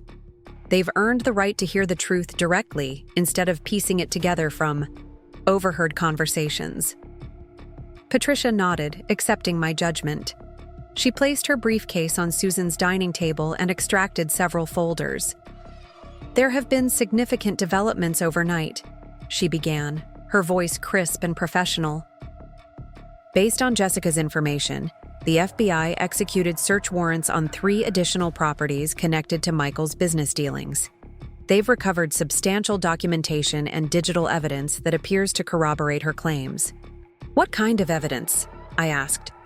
Financial records showing the movement of funds through shell companies, communications with individuals known to be connected to organized crime, and most significantly, a second set of books that Michael maintained separately from the firm's official accounting.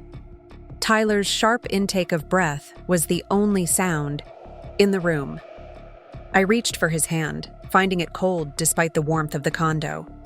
Michael was taken into custody at 3 a.m. this morning, Patricia continued. He's being held without bail pending arraignment on multiple federal charges, including money laundering, wire fraud, and conspiracy. The air seemed to leave the room, all at once. Despite everything, the suspicions, the warnings, the evidence mounting day by day, the reality of Michael in custody, Michael facing serious criminal charges, Michael potentially going to prison, hit with the force of physical impact. Where? Mia's voice was small, strained. Where is he? The Federal Detention Center downtown, Patricia answered gently. He's being processed now. His attorney is with him. Can we see him? Tyler asked, his composure finally cracking. Patricia hesitated. That's complicated. As part of the conditions surrounding the investigation, all contact with Michael will need to be monitored for the time being. That doesn't mean you can't see him, but visits would be supervised. Like prison visits? Mia's eyes filled with tears. With glass between us and those telephone things? No, honey, I assured her quickly. Nothing like that. It would be more like having another adult present during your time with him, to make sure everything is safe and appropriate. This is crazy, Mia burst out, her adolescent volatility breaking through the shock. A week ago, everything was normal. Now Dad's in jail, we can't live in our own house, and we need babysitters to see our father? How did this happen? The rawness of her distress silenced us all for a moment. There was no adequate answer, no explanation that could make this situation feel fair or comprehensible to a 14-year-old girl who just wanted her life back. Finally, Susan spoke up. It happened one choice at a time, Mia. Your dad made choices, some small, some big, that led him down a path he probably never intended to follow. And now there are consequences for those choices. It's not fair. It's not what anyone wanted. But it's where we are. And where are we supposed to go from here? Tyler asked, his voice tight with suppressed emotion. Patricia laid out the immediate practical steps. Michael's arraignment would be on Monday. The FBI would want to interview Tyler and Mia about any information they might have inadvertently observed about their father's activities. The divorce proceedings would likely be paused while the criminal case progressed. We would need to remain at Susan's for at least another week until the FBI could assess any potential security concerns.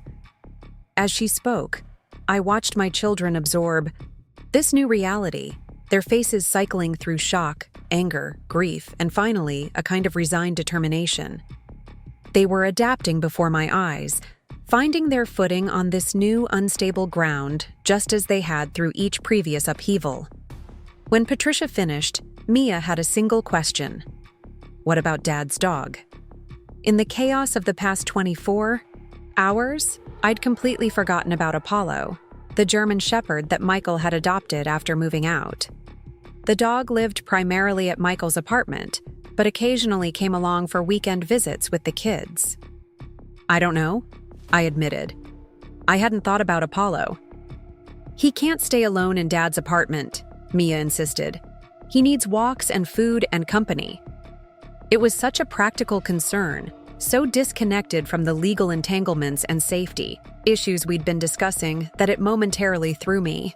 But to Mia, it was perhaps the one problem she could envision solving amid all this adult chaos. "We'll figure it out," I promised. "Maybe Dad's mother can take him temporarily." Patricia nodded. "I'll make inquiries about the dog's situation. In the meantime, I suggest you all try to maintain as normal a routine as possible. The kids should continue with school and their usual activities. Rachel, you should proceed with your writing and normal commitments. The goal is stability within the new circumstances." After Patricia left, the four of us sat in Susan's living room, processing the morning's revelations. The snow had stopped, leaving the city transformed under a pristine white blanket that softened every edge, muffled every sound. It felt like the world was holding its breath, waiting. "I think," Susan said finally, breaking the silence, "that this calls for comfort food and mindless entertainment. I'm thinking homemade mac and cheese and a Marvel movie marathon. Any takers?"